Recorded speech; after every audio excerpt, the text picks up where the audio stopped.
What's up, dudes? Welcome back to the mothership. I'm out here on a beautiful post-Thanksgiving Black Friday weekend ride in sunny, lovely New England. As you can see, it's disgusting actually, but you know, the weather's a little bit warmer, so when you're out here in New England, you kind of got to take what you're given, get out and ride when the weather's not freaking freezing. So yeah, I'm actually about to go for a week-long trip, week and a half long trip. So I'm gonna be away from my bike for a while. So I wanted to jump on this thing before I go take a nice sabbatical from riding. But you know, I wanted to talk about something. It just came to my attention kind of recently. I guess not really, but became official recently. So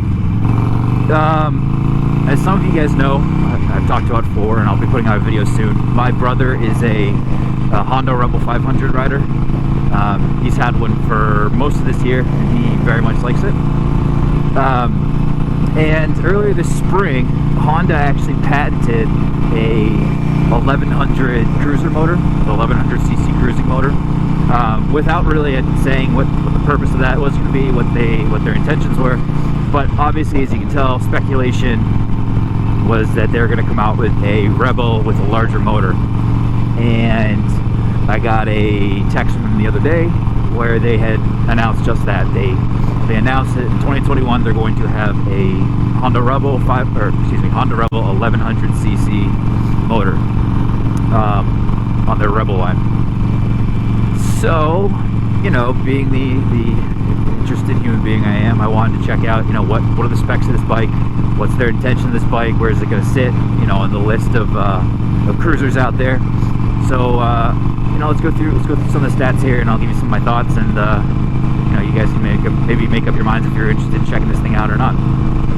So right off the bat, this thing's going to come in weighing about 480 pounds.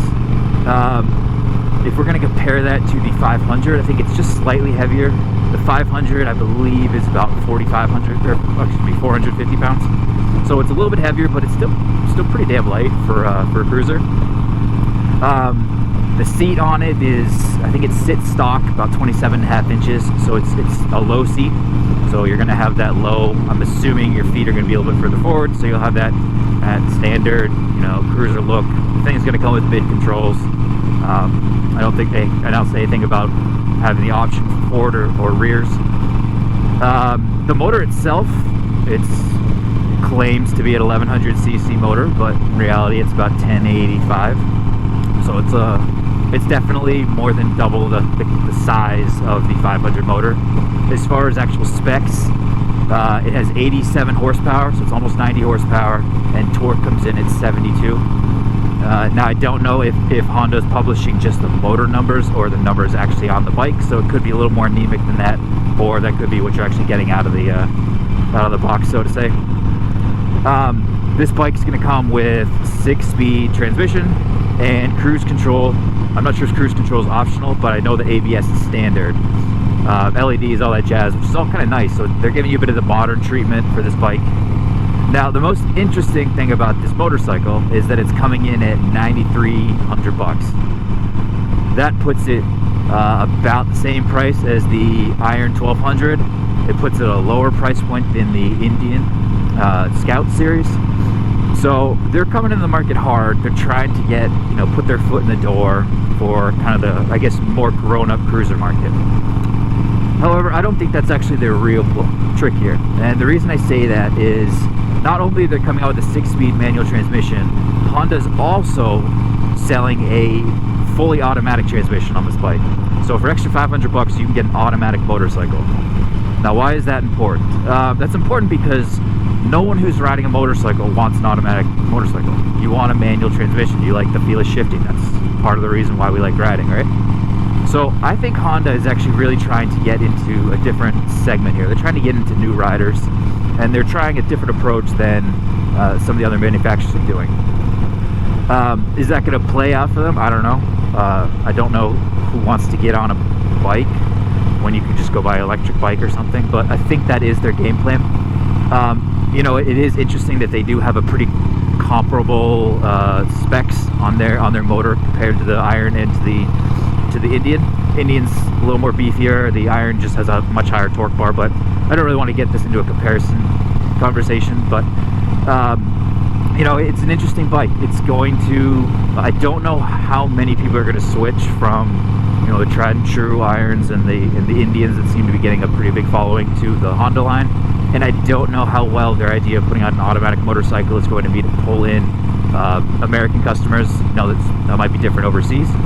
But, you know, for $9 grand, a little over $9 grand, you're going to be getting an extremely light bike with a powerful motor, so comparable to its size. And on paper, it looks like it's going to be a zippy little bike. You know, it's going to have the same problem that the 500s have, and the Indians to a certain extent, but I think they're getting better. And there's generally no, you know, aftermarket support for those. So turning your bike into your own little machine is much more difficult than if you're going on a Harley Davidson. But some people don't care about that. So, you know, interesting idea, interesting concept. I'm really excited to see what it actually comes out when it's in the stores. I'll definitely go check it out because I like to check out different bikes. So I will definitely look at it when it hits stores either later this year or early next year. Yeah, what do you guys think? Is it interesting? Do you guys like the idea of more competition in this market? I think competition is always great, but what do you guys think? Are you going to rush to this thing? Are you excited? Do you like this kind of content? Do you want to hear more of this kind of content? Do you want me to talk about something else? You know, send me a subscription. That really helps the channel grow. If you know, if you like this video, like, comment with your thoughts, and ride safe, dudes.